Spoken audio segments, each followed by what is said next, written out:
টাইগারদের টার্গেট এখন র্যাঙ্কিং এর 9 নম্বরের স্পট। দ্বিতীয় ম্যাচে পাকিস্তানকে হারাতে মিরাজরা করছে ছটফট।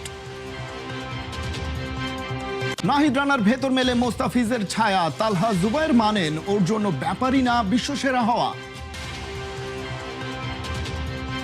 সিঙ্গাপুর ম্যাচের আগে বাফুফে মুখে আনতে চায় না কাবরেরার নাম। দেশে ফেরার পরেই হিসেব কি পেলাম কি হারালাম।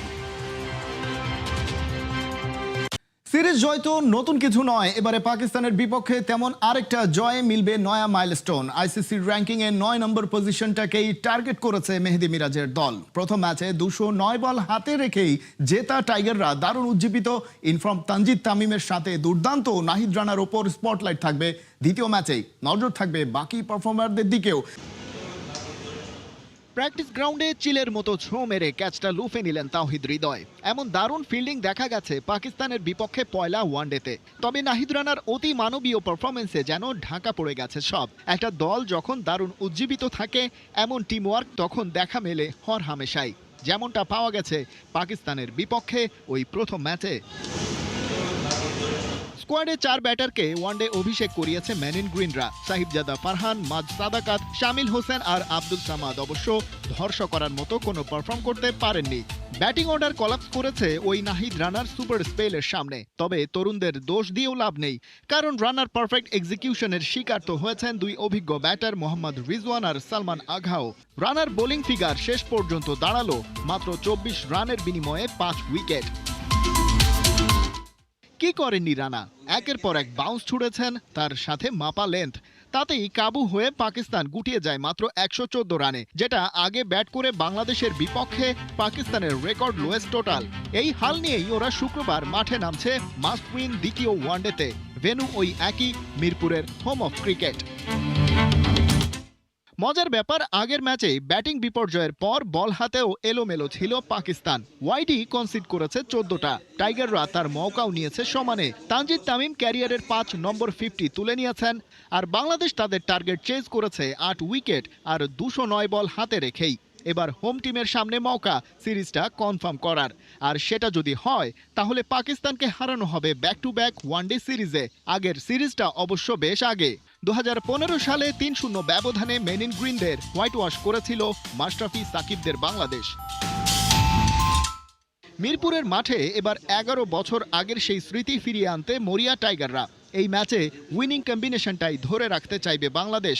পাকিস্তানও প্যানিক হয়ে সব বদলে ফেলতে চায় না, তাই 4 ডেবিউটেন্ট ব্যাটার হয়তো এখনই একাদশ থেকে জায়গা হারাচ্ছেন না। তবে 3 ওভার 1 বল করে 24 রান কনসিড করা মোহাম্মদ ওয়াসিমের জায়গায় একাদশে ঢুকতে পারেন হারিস রৌফ। ওদিকে 42 বলে 67 রান করা তানজিদ তামিমের ওপর আলাদা স্পটলাইট থাকবে পরের ম্যাচেও। সেই ফ্ললেস ইনিংস থেকে আত্মবিশ্বাস পাবেন নিজেও। আর পাকিস্তানের হয়ে সর্বোচ্চ 37 রান করা ফাহিম আশরাফ এই মাঠেই এর আগে টি-20 সিরিজে একা হাতে জেতানোর নজির দেখিয়েছেন তিনি। এবার দ্বিতীয় ম্যাচেই এই ব্যাটার হতে পারেন টাইগারদের গলার কাটা। তবে এসব টোপকে পাকিস্তানকে হারাতে পারলে হাতছানি আছে দারুণ কিছুর। 76 রেটিং নিয়ে বাংলাদেশ আছে আইসিসি ওয়ানডে র্যাঙ্কিং এর 10 নম্বর স্থানে। অন্যদিকে পাকিস্তান 105 রেটিং নিয়ে 4-এ। টাইগাররা যদি 2-1 ব্যবধানেও সিরিজ জেতে 80 রেটিং হবে বাংলাদেশের। পাকিস্তানের রেটিং কমে হবে 101। অতিথিরা থেকে যাবে 4 নম্বরেই, বাংলাদেশ উঠবে 9-এ। আর জানাই আছে হোম টিমের বাইরে 8টি দেশ সরাসরি কোয়ালিফাই করবে 2027 বিশ্বকাপে। পাকিস্তানের বিপক্ষে সিরিজের প্রথম ওয়ানডে জিতে বেশ নিশ্চিন্তে আছে বাংলাদেশ দল। বৃহস্পতিবার দিনটা হোটেলে কাটিয়েছে মিরাজরা, তাই বলে শুক্রবারের ম্যাচে সফরকারীদের ছাড় দিতে চায় না টাইগাররা। বরং দ্বিতীয় ওয়ানডেতে জিতেই সিরিজ নিশ্চিত করার প্রত্যয় বাংলাদেশ ক্যাপ্টেনের মুখে।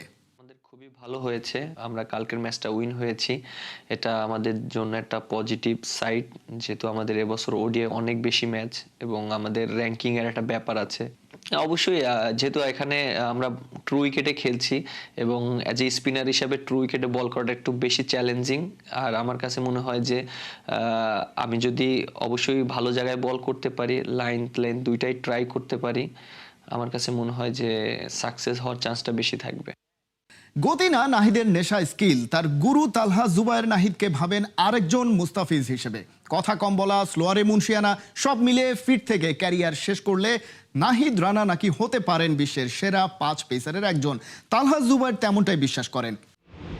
যেই পাকিস্তান দল পেস বোলিং দিয়ে রাজত্ব করে তাদের বিপক্ষেই পেস বোলিংয়ে বাজিমাত টাইগারদের। মিরপুরের হোম অফ ক্রিকেটে 11 বছর পর কোনো বাংলাদেশি পেসার 5 উইকেট পেয়েছে আউট অফ সিলেবাস। পাকিস্তান একেবারে ভরকে গিয়েছে, যেখানে কিনা স্পিন দিয়ে আসলে বাংলাদেশ নর্মালি হোম সিরিজগুলোতে রাজত্ব করে থাকে। আমার সঙ্গে আছেন পেস বোলিং কোচ তালহা জুবায়ের। এই সময়টায় কি ধরনের কাজগুলো আসলে নাহিদ রানা করেছে, কিংবা আপনার কাছে চেঞ্জটা আসলে কোন জায়গাটায় চোখে পড়েছে বেশি? না, যদি আমি একদম ছোট্ট নাহিদ রানা থেকে আজকে নাহিদ রানাকে কম্পেয়ার করি, তাহলে যেই ডিফারেন্সটা ছিল, পেসের কোনো ডিফারেন্স নেই। পেস নাহিদ রানার এরকমই ছিল সবসময়, তবে ম্যাচুরিটি অনেক এসেছে। এখনও ওর মাইন্ডসেট আপনি অনেক কাজ করে। ও তাসকিন, মুস্তাফিজ এদের সঙ্গে অনেক কথা বলে, বাইরের অনেক পেস বলারের সঙ্গে ও কথা বলে যারা এক্সপিরিয়েন্স। গতির বাইরে আসলে গতি নিয়ে সে বলেছে খুব বেশি টেনশন করে না, স্কিলটা নিয়ে বেশি কাজ করে। সো কোন জায়গাটায় মনে হয়েছে যে সে অনেক সাকসেসফুলি আসলে জিনিসগুলো করতে পারছে? দেখেন, নাহিদ রানার একটা বল নিয়ে খুব অনেকে কথা বলে না।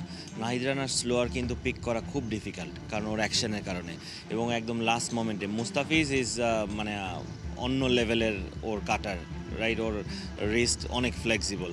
কিন্তু নাহিদ রানার অ্যাকশনেও কিন্তু ওর যে স্লোয়ারটা ও করে, ওইটাও কিন্তু খুব একটা রিডেবল না। নাহিদ রানাও আমার মনে হয় ওয়ান কাইন্ড অফ মুস্তাফিজ, যে খুব মাইন্ড খুবই স্ট্রং এবং ও খুব চিন্তা করে, কম কথা বলে, নিজেরটা নিজে বুঝে, খুব বেশি প্রশ্ন করে না। যেটা শন টেটের সঙ্গে আমার কথা হচ্ছিল, তো শন টেটও বলছিল যে হ্যাঁ, নাহিদ রানা কিন্তু আসলে অত বেশি প্রশ্ন করে না এবং ও খুব নিজেরটা খুব ভালো জানে।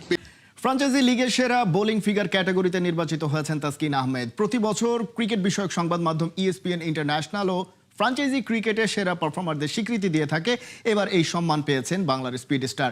2025 সালে BPL এর সেরা বোলিং ফিগারের রেকর্ড গড়েছিলেন তাসকিন। দুর্বার রাজশাহীর জার্সিতে ঢাকা ক্যাপিটালসের বিপক্ষে 19 রান খরচায় তুলে নিয়েছিলেন 7 উইকেট।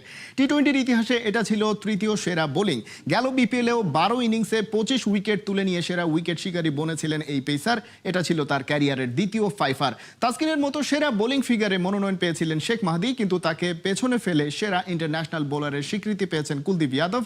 পাকিস্তানের বিপক্ষে কুলদীপ 30 রানে শিকার করেছিলেন 4 উইকেট।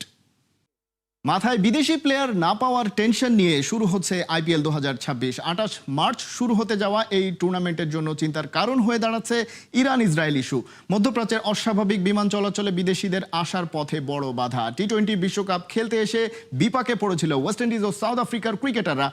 সেই একই ঘটনা ঘটতে পারে IPL খেলতে আসলেও। তাই এবার ইন্ডিয়ান প্রিমিয়ার লিগে বিদেশি প্লেয়ারদের আসা যাওয়ার বড় চিন্তার কারণ ধারণা করা হচ্ছে সময় মতো বিদেশি ক্রিকেটারদের পাবে না IPL। টুর্নামেন্ট শুরুর আগে পরিস্থিতি নিয়ন্ত্রণে আসলে ভিন্ন চিত্রও দেখা যেতে পারে অবশ্য। ODI সিরিজে পাকিস্তানকে হারাতে পারলে র্যাঙ্কিংয়ে উন্নতি হবে, এই লক্ষ্যেই খেলবে বাংলাদেশ।